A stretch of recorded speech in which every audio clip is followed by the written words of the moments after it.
Hoje eu estou trazendo aqui números que mostram que o Fluminense foi o melhor clube até o momento, entre os grandes, né, sul-americanos aí, que conseguiu se classificar com certa tranquilidade. Eu vou te mostrar aqui por que eu acredito nisso. Então é muito importante que você acompanhe aqui todo o vídeo para que você consiga compreender e aí você construir também a sua opinião, se você vai concordar comigo, se você discorda.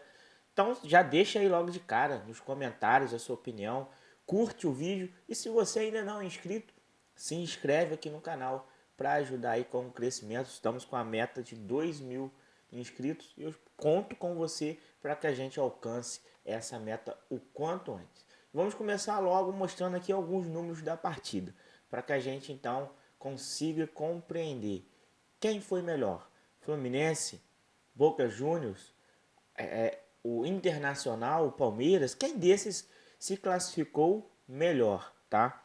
Ó, o Fluminense finalizou 9 vezes a gol, enquanto o Argentino Júnior finalizaram 5 vezes. E o Fábio não fez sequer uma defesa.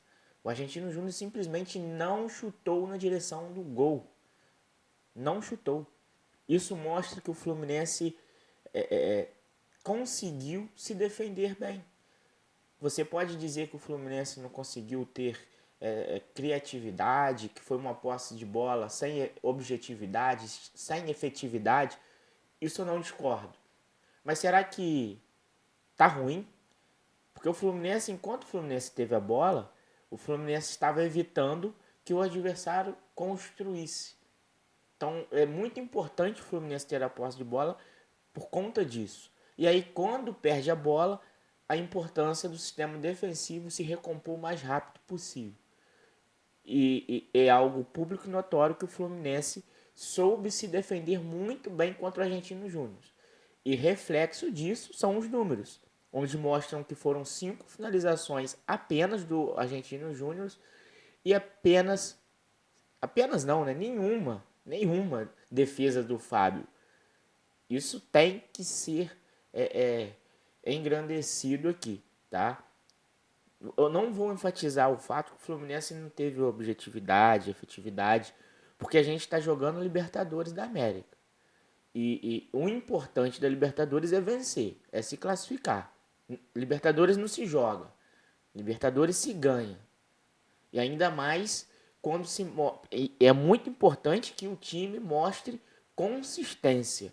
E para mim o Fluminense teve consistência defensiva. Isso é muito importante. Nós tivemos aí um grande desfalque para esse jogo, que é o Tuelve, né? O Tuelve não pôde estar presente, mesmo assim o Diego Barbosa foi lá e quebrou o galho. Não foi aquela partida, mas ele jogou bem. Então, a gente teve aí, perdemos muito em criatividade ali com a ausência do Marcelo. Perdemos muito também com a ausência do Alexander. Muita gente se esquece que uma das principais peças do Fluminense no ano de 2023 é o Alexander. E o Fluminense perde demais com a ausência dele. E uma das dificuldades que o Fluminense vem enfrentando, eu atribuo a essa ausência, tá? Muita gente acaba esquecendo. Mas eu acredito que o Fluminense não conseguiu retomar aquele futebol que a gente estava habituado muito por conta dessa ausência que eu considero importantíssima. E aí a tendência é que conforme ele retorne, o Fluminense volte a apresentar aquele futebol novamente, tá?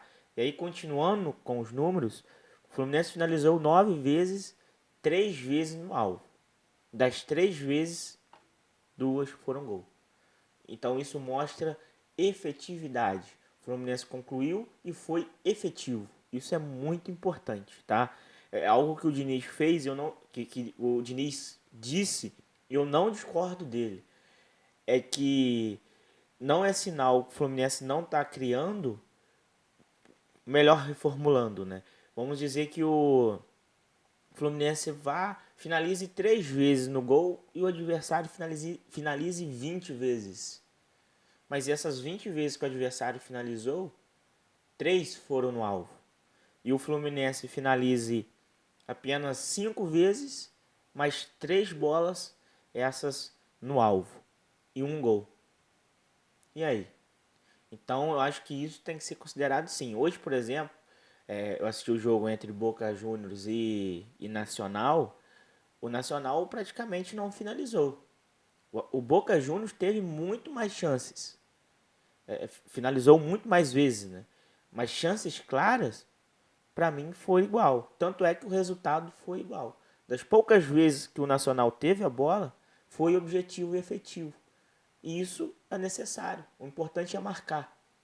E foram para os pênaltis e foram eliminados nos pênaltis. Mas, é, se você analisar apenas aqui questão da fala do Diniz, que não importa se você finaliza 20, 30 vezes, o que importa é você criar bem.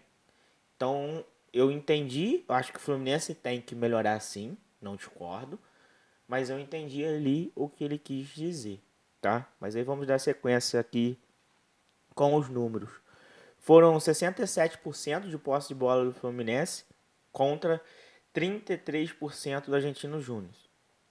E aí outra coisa que pra mim eu não dou importância, tá?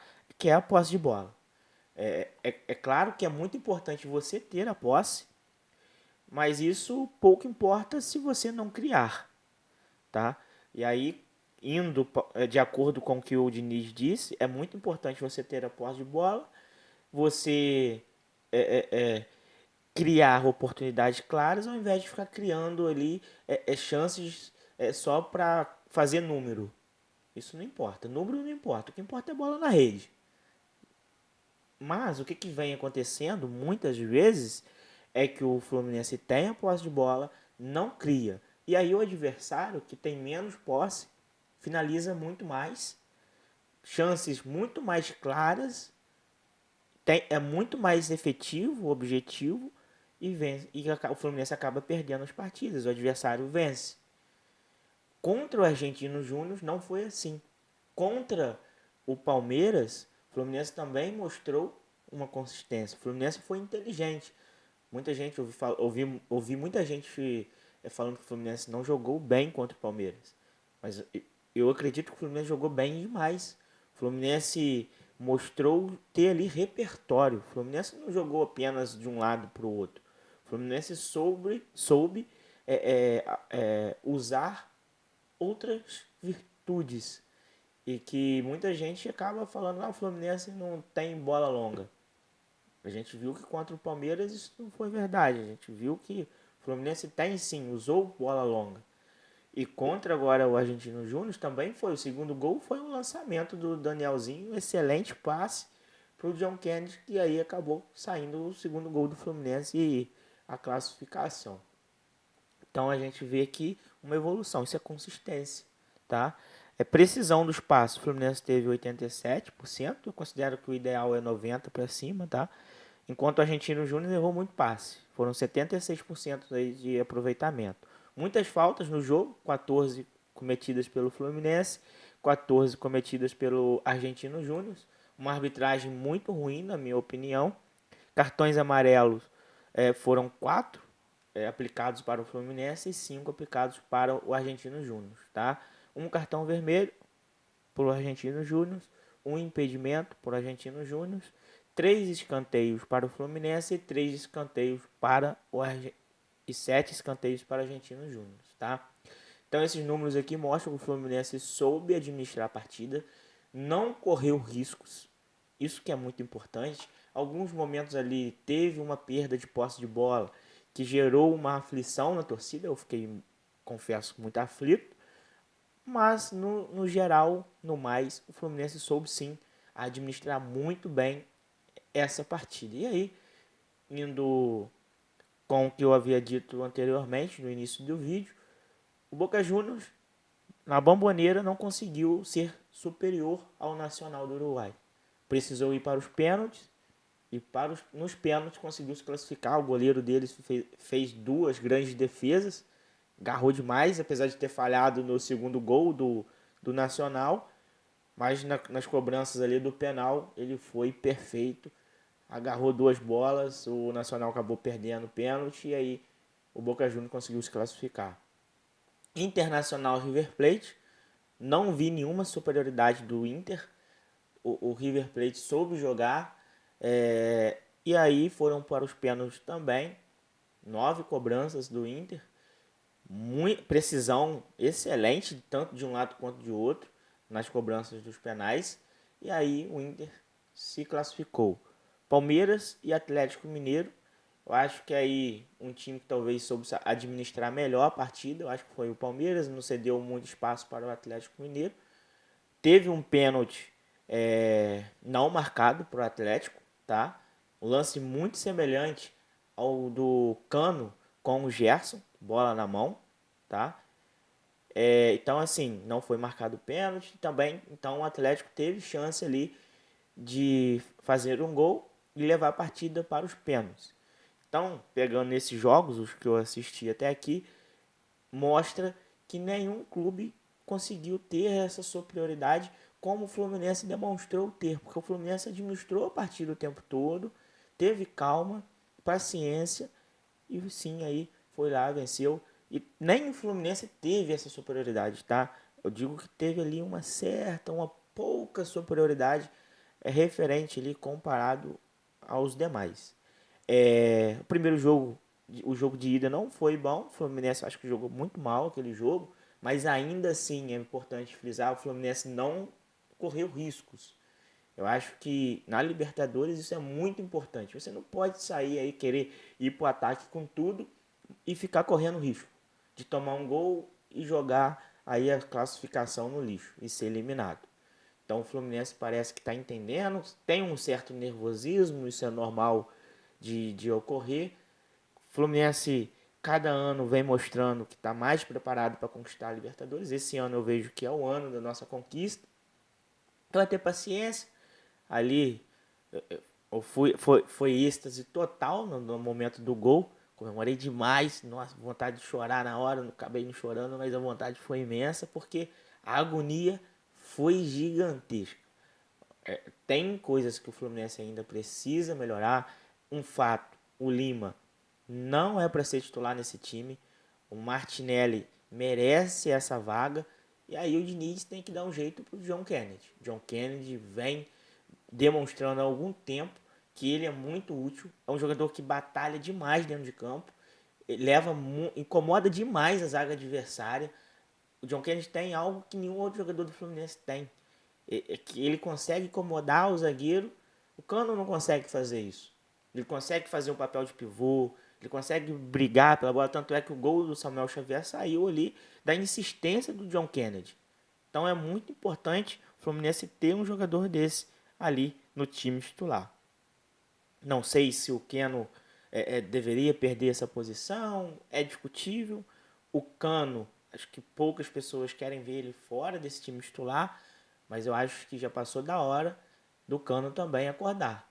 Porque o Cano hoje não, no último jogo aí, né, contra o Argentino Júnior, poderia, o Fluminense poderia encaminhar a classificação de modo muito mais fácil se ele tocasse aquela bola para o John Arias.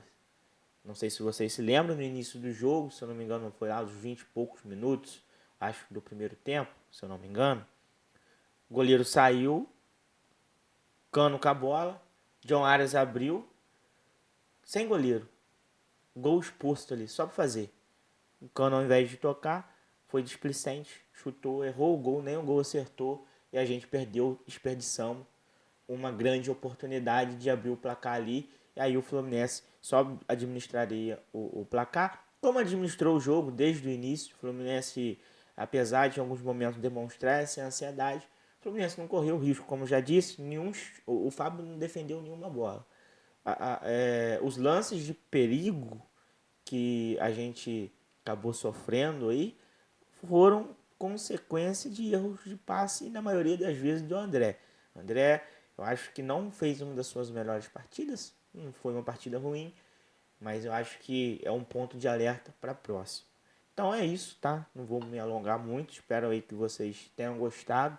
Se gostou, já sabe, deixa o like. Quero saber a opinião de vocês. O que vocês acharam aí dessa classificação do Fluminense? Estão contentes?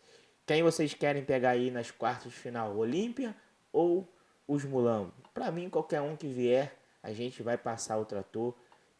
Claro que para isso a gente tem que entrar focado, determinado, como entramos contra o Argentino Júnior, se possível, melhor ainda, tá? Deixa aí nos comentários o que você pensa, curte e, é claro, tá assistindo até aqui ainda não é inscrito, tá esperando que se inscreva aí no canal, me dá essa força, me dá essa moral. É isso aí, fiquem todos com Deus e até a próxima.